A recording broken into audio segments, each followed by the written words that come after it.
Hello, and welcome back to Coin Lady channel. I believe it is essential that we publicly shame politicians that work to undermine the crypto and blockchain sector. And there is one senator in particular who has been flagrantly dishonest for quite some time.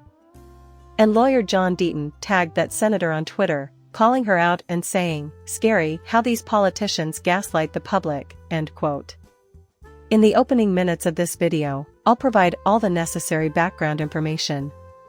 Still, he makes a good point. What started it all was a chat about how worried someone was about Judge Torres. Is she qualified for the position? Is there any chance she'll act impartially? Yes, in my opinion. In my experience, the response is always yes. Although Judge Torres is fair and impartial, there is cause for concern over who appointed her or urged that she be appointed under Obama. Although I do not share your worry, I will tell you the sources that were used to spark this discussion. Additionally, I'd like to bring to your attention the utter destruction of Binance as a cryptocurrency exchange. The SEC has really dealt a death blow to their industry. I'm about to demonstrate how dire this situation has become, but suffice it to say that their market share has plummeted. That's not shocking, but it sure is gross all the same. Alright, here it is. The SEC is picking winners and losers once more. Then there's this Forbes story, Crypto War, the secrets behind Gary Gensler's SEC strategy, which you can see right now. This author wrote a terrific post, and I want to draw attention to a few really strong passages. But the author understands something that I don't think gets talked about nearly enough. The question is why Kim John Gensler is acting the way he is. Because I believe we can all agree he is acting dishonestly. You can see a total 180 in his views on cryptocurrencies between when he was a professor at MIT and now, when he is in control of the SEC, right? Furthermore, his strategy in this case is extremely counterproductive. If so, why? Okay, so this one writer, Sam Lyman, has a theory. And it's something I've said in my own videos. In a way, I think he's making a really valid point. We still have a lot of information to process. But there is something I need to clarify before we go any further. I come from no financial or legal background.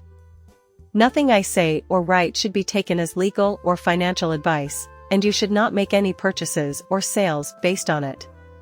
Just a hobbyist here that occasionally posts films to YouTube on various crypto-related topics. As such, I'll mention that the introduction of a new bill, the Responsible Financial Innovation Act, was a major event in the summer of 2017. Republican Senator Cynthia Lummis and Democratic Senator Kirsten Gillibrand have collaborated on this. They reached across the table to join hands and collaborate. Now you can watch an excerpt from their conversation regarding the bill between the two senators.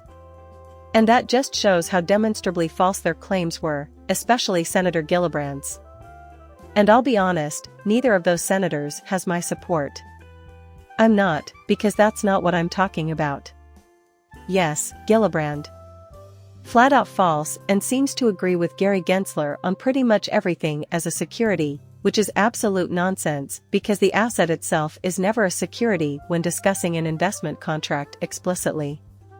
And then there's Cynthia Lummis, who, superficially, has some fans among Bitcoin maximalists thanks to her fierce protection of the cryptocurrency. However, if you listen to some of the other things she stated, you might get a Gensler vibe. It's not to my taste. To be clear, this isn't about safeguarding anything else, as it is never, ever the case that the asset itself is the investment contract. This is simply not true.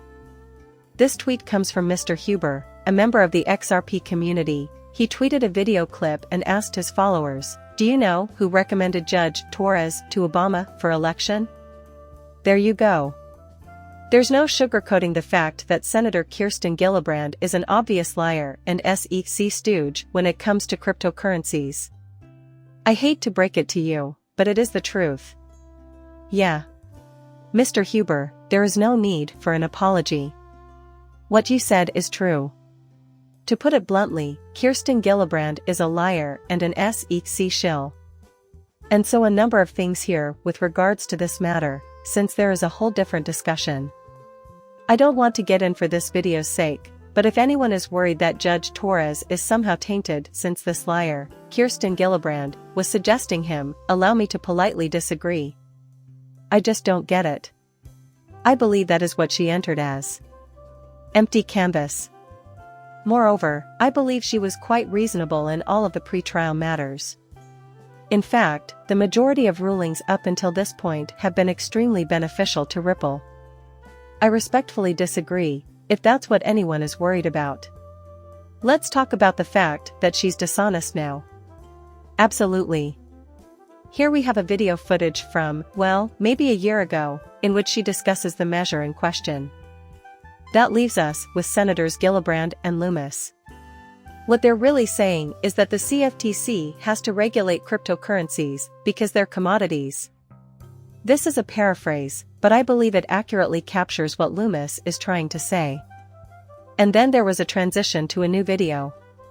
And in that clip, Gillibrand was asked by the guy on the left, and I'm interpreting again, but it sounds like you pretty much agree with Gary Gensler, right here where I'm circling the mouse right here. It would appear that most coins are in fact securities. Furthermore, she claimed that those who now disagree with her had simply not been paying attention or hadn't read the material thoroughly. She continued by saying that if there are 15,000 cryptocurrencies, then 14,900 of them must be securities. That agrees with what Kim Jong Gensler is saying at the moment. I'm sitting here watching Republican Cynthia Lummis, who is standing next to her, bob her head along with everything she says. It's not even the asset, man. Well, there you have it. She continued the falsehood by claiming that the Howey test had been revised. The opposite is true. Absolutely. There has been zero evidence supporting such a claim. That's rubbish on a grand scale. So, once more, the fact that these politicians are on the left or the right is of no significance to me. In terms of cryptography, I refuse to discuss matters of politics. Except for when it directly affects crypto and finance, I won't be using this channel to air my political views. Yes, that's the last word. I'm not happy with any of these folks, and I'll say that right now. I find what they're doing to be revolting. It's ridiculously biased in favor of Bitcoin's SEC shill. Absolutely. There, Stephen Huber is absolutely right. That video clip was Attorney Deaton's response to that tweet. He then used the hashtag can you please explain to the American public how you guys updated Howeyist to direct the conversation to Senator Gillibrand. You do know that Congress has not codified or revised the Howey test, right? Although lower courts have interpreted and implemented the Howey test, Congress has not taken any action to revise the Howey test to account for digital assets. It's terrifying that our political leaders either have total tunnel vision and can't see the truth through their gaslighting of the populace. The possibility that they are so clueless and don't know what they're talking about can be left open, I suppose. Ignorant to the point of admitting so on national television. You could say that. But the odds are rather good that they know what they're doing. That's how little concern they have. They will say anything to achieve the goal that they have set out to achieve in this location. This is some pretty awful things. The approach taken by this administration, from the top on down, has materially harmed my net worth, and everyone is listening to this, which is why I am so disgusted by it. I think it to be true if you work with cryptography. And they're hitting all kinds of companies equally hard, which is ridiculous. If you don't like Binance or us, that's cool too. That's alright for me. But I want the market, not Kim Jong Gensler, to decide who succeeds and who fails. This article was consequently published by The Block. In just a moment, I'll summarize a handful of key points.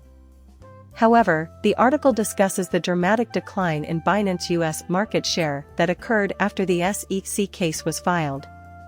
I'm going to presume for the time being that everyone is aware that the SEC has filed a lawsuit against Binance and Binance US. You may have already heard this, but I wanted to mention the current verdict anyhow. To add, this is a positive development. The SEC was seeking a temporary restraining order, which would have been disastrous for business and for customers alike due to the potential freezing of their banning accounts should the injunction be granted. It makes perfect sense that that transpired. CoinRoot's top executive is Dave Weisberger. In essence, he apologized to the neighborhood via Twitter. As for the rest of the story, 2 + 2 continues to equal 4. The government has cut them off from the banking system and is now claiming that Binance.US customers will soon lose all of their money. Regardless of your opinion on the issue, the fact remains that a legal business was deliberately destroyed. That's exactly right. That's why I'm so offended by this whole situation, and why I won't stop fighting against it. Binance US, you know it's true. At this time, no affiliation with any financial institutions is available. Until everything is resolved, that is huge. This effectively prevents you from making a bank transfer to Binance from your personal checking or savings account. They aren't working with any banks currently. If you sell your cryptocurrency on an exchange, you have the option of taking it on and off the market.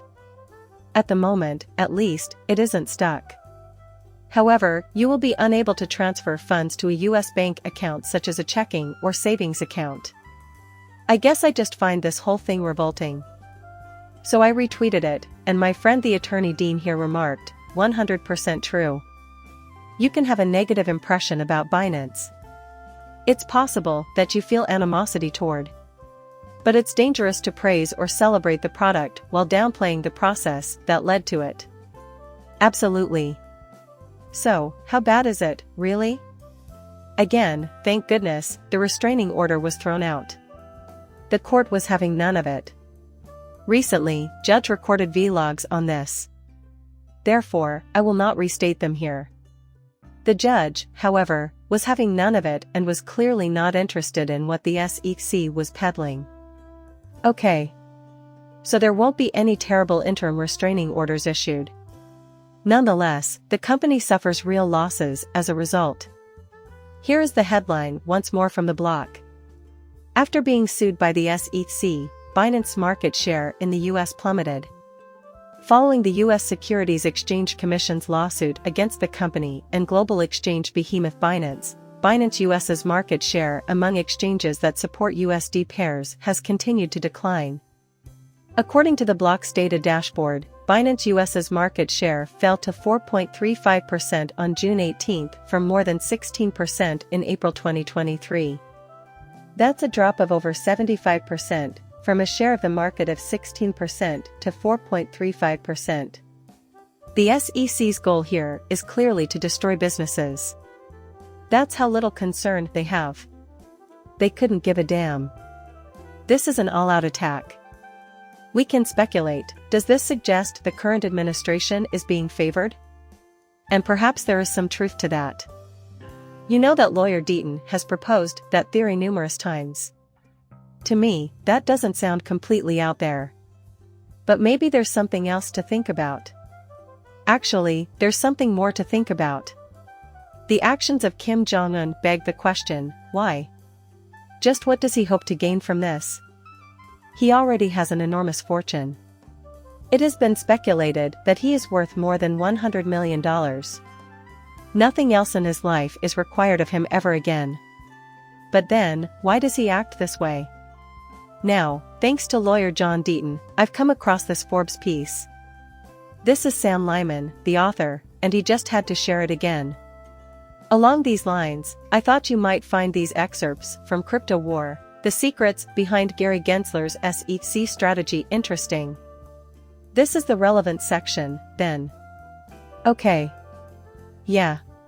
Kim Jong-Gensler, who worked for a short time at MIT not too long ago, now believes that virtually no cryptocurrencies are securities. Now he's saying that anything other than Bitcoin is a security. This is what he has been stating since taking over the SEC's leadership. The question is, what gives? How, then, did Gensler go from believing that 3/4 of this market is probably not securities to suddenly believing that everything but Bitcoin is a security in the span of just a few short years?